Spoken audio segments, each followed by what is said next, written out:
ದಿನದ ಪಾದಯಾತ್ರೆ ಬಿಡದಿಯಿಂದ ಆರಂಭ ಆಗಿ ರಾಮನಗರದ ಪ್ರಯಾಣವನ್ನ ಬೆಳೆಸ್ತಾ ಇದೆ. ಒಂದ್ ಕಡೆ ಬಿಸಿಲು, ಮತ್ತೊಂದ್ ಕಡೆ ಹುಮ್ಮಸ್ಸು, ಉತ್ಸಾಹ ಕಾರ್ಯಕರ್ತರದ್ದು.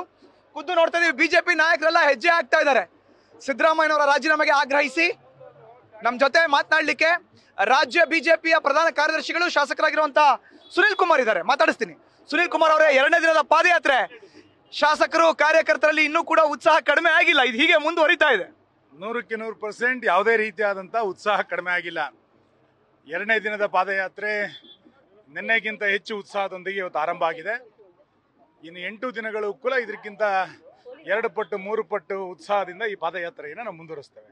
ಇವತ್ತು ಕುಮಾರಸ್ವಾಮಿ ಅವರು, ಕೇಂದ್ರ ಸಚಿವರು, ಅವರು ಕೂಡ ಬಂದು ವೇದಿಕೆಯಲ್ಲಿ ಮಾತುಗಳನ್ನ ಆಡಿದ್ದಾರೆ. ಇದು ಕೂಡ ಈ ಒಂದು ಪಾದಯಾತ್ರೆಗೆ ಇನ್ನಷ್ಟು ಶಕ್ತಿಯನ್ನ ಕೊಟ್ಟಿದೆ ಅಂತ. ಸಹಜವಾಗಿ ಜಂಟಿ ಪಾರ್ಟಿಯ ಪಾದಯಾತ್ರೆ ಇದಾಗಿದ್ದರಿಂದ 2 ನಾಯಕರ ಆಗಮನ, 2 ನಾಯಕರ ಭಾಗವಹಿಸುವಿಕೆ ನಮ್ಮೆಲ್ಲ ಕಾರ್ಯಕರ್ತರಿಗೆ ಉತ್ಸಾಹವನ್ನು ಹೆಚ್ಚಿಸ್ತಾ ಇದೆ.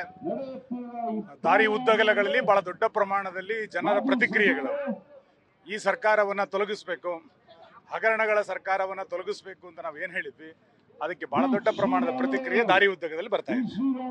ಇನ್ನು ಮಾಜಿ ನಗರಾಭಿವೃದ್ಧಿ ಸಚಿವರು, ಹಾಲಿ ಕೆಆರ್ಪುರಂ ವಿಧಾನಸಭಾ ಕ್ಷೇತ್ರದ ಶಾಸಕರಾಗಿರುವಂತಹ ಬೈರತಿ ಬಸವರಾಜ್ ಅವರಿದ್ದಾರೆ. ಬೈರತಿ ಬಸವರಾಜ್ ಅವರೇ, ಮೂಡ ಅಕ್ರಮ, ಮೈಸೂರು ನಗರಾಭಿವೃದ್ಧಿ ಇಲಾಖೆ, ತಾವು ಕೂಡ ನಗರಾಭಿವೃದ್ಧಿ ಇಲಾಖೆ ಸಚಿವರಾಗಿದ್ರಿ. ನಾನು ನಗರಾಭಿವೃದ್ಧಿ ಸಚಿವನಿದ್ದ ಸಂದರ್ಭದಲ್ಲಿ ಈ ರೀತಿಯಾದಂತ ಅನಾಹುತಗಳಿಗೆ ಯಾವುದೂ ಕೂಡ ಇದು ಕೊಡದೆ, ಅವಕಾಶ ಇಲ್ಲದೆ ಕೆಲಸವನ್ನ ಮಾಡತಕ್ಕಂಥದ್ದು. ಹಾಗಾಗಿ ಇವತ್ತು ಎಲ್ಲೋ ಒಂದ್ ಕಡೆ ಈ ರೀತಿಯಾದಂಥ ಹಗರಣಗಳು ಆಗಿದೆ. ಖಂಡಿತವಾಗಿ ಯಾರು ತಪ್ಪಿಸ್ತರಿದ್ದಾರೆ ಅವರ ವಿರುದ್ಧ ನಿರ್ದಾಕ್ಷಿಣ್ಯವಾದ ಕ್ರಮ ಆಗಬೇಕು ಅನ್ನೋದು ನನ್ನ ಆಗ್ರಹ. ಅದನ್ನ ಮಾಡ್ತಾರೆ ಅಂತ ಹೇಳಿ ಮತ್ತೆ ಈಗ ಪಾದಯಾತ್ರೆ ಮುಖೇನ ಜನರ ಗಮನವನ್ನು ಸೆಳೆಸುವಂತ ಕೆಲಸವನ್ನ ಇವತ್ತು ನಮ್ಮ ಪಕ್ಷ ಮಾಡ್ತಾ ಇರ್ತಕ್ಕಂಥದ್ದು. ಹಾಗೆ ಅದರಲ್ಲಿ ನಾವು ಕೂಡ ಕೈ ಜೋಡಿಸುವಂತ ಕೆಲಸವನ್ನ ಕೂಡ ಮಾಡಿದ್ದೇವೆ. ಹಾಗಾಗಿ ಇವತ್ತು ಇಡೀ ರಾಜ್ಯದಲ್ಲಿ ಒಂದು ವಾತಾವರಣ ನಿರ್ಮಾಣ ಆಗ್ತದೆ. ಕಾಂಗ್ರೆಸ್ ವಿರುದ್ಧ ಒಂದು ವಾತಾವರಣ ನಿರ್ಮಾಣ ಆಗ್ತಾ ಇದೆ. ಹಾಗಾಗಿ ಆ ವಾತಾವರಣನ ಜನ ಮುಗಿಲುವಂತ ಪರಿಸ್ಥಿತಿ ಹೋಗ್ತಾ ಇರ್ತಾರೆ.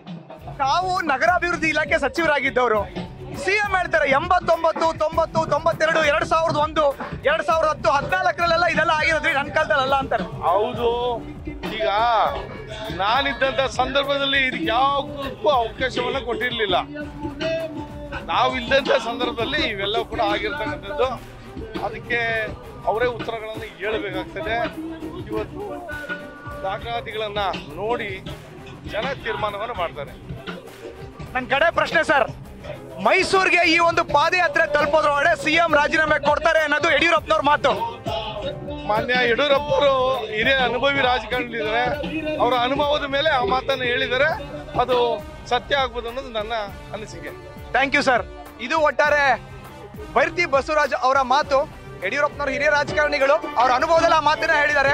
ಮೋಸ್ಟ್ಲಿ ಸತ್ಯ ಆಗುತ್ತೆ ಅನ್ನೋ ಒಂದು ವಿಶ್ವಾಸವನ್ನ ವ್ಯಕ್ತಪಡಿಸಿದ್ದಾರೆ. ಕ್ಯಾಮರಾ ಪರ್ಸನ್ ಅವಿರಾಜ್ ಜೊತೆ Madhusudan, news first Kannada, Ramanagara. News first, ನಿರ್ಭೀತಿಯಿಂದ ನಿಮ್ಮ ಪರವಾಗಿ.